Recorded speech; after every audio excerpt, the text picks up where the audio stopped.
ሰሞኑን አንድ ወሬ አንተንና አቶ ገዱን በተመለከተ በማህበራዊ ሚዲያ ላይ በርክቶ ያለው እንግዲህ አጠገባችን ያለው ብዙ ጊዜ እንገናኛለን ምናልባት እንደው ምን የተለየ ተገኝቶ ነው በዚህ ደረጃ ሶሻል ሚዲያ ላይ ሁለታችሁ ስማችሁ እንደዚህ በረከተው ብዬ ነው እንግዲህ አንድም ለመጠየቅ የፈለኩት እንደው በዚህ ልጀምር ምንድነው ምን ሰማው ነገር ተቧቀሳችሁ ይባላል አንተና ገዱ አው መሳይ እንግዲህ ይሄ እውነት ለመናገር ለሚዲያው እንደው ለመግቢያ ፈገግ ለማሰኘት ካልሆነ በስተቀር ለወሬ የሚሆን ነገር አይደለም ለምን እንዳወሩት ይገባኛል ያናደዳቸው እኔና አቶ ገዱን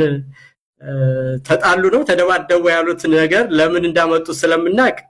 አሁን ተደባደቡ ያሉት ነገር በደንብ ደግሞ አቶ ገዱም ዳውንት በረሃ ውስጥ ይልቃልም ሶማ በረሃ ለምንድነው ከጠላቶቻችን ጋር ሲሰሩ ተደመሰሱ እንዲል የሚያደርጋቸውን ነገር እንሰራለን ያቺ ትንሹ አስራችን እንደዚህ ከቆነጠጠቻቸው አሁን ደግሞ በደንብ የሚያስለፈልፋቸውንና የበለጠ የሚያዋርዳቸውን ስራ ብዙ ያልተሰሩ ነገሮች አሉና ለምን እንደዘለሉ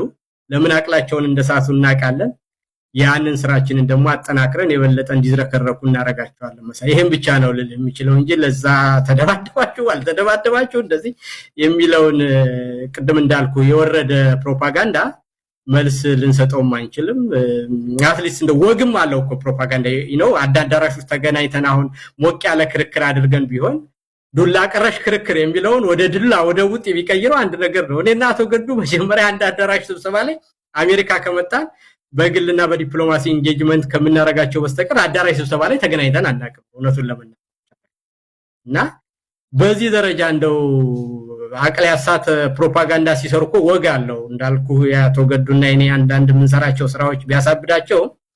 ፕሮፓጋንዳውን ግን ከዛ በተሻለ ሶፊስቲኬሽን መስራት ይችሉ ነበርና ይሄ መንግስት ከመንግስትነት የወረደና ከማጅራት መችም ያለፈ መሆኑን የሚያሳይ ነው መሳይ እንደው ከዚህ በላይ ልልህ አልችልም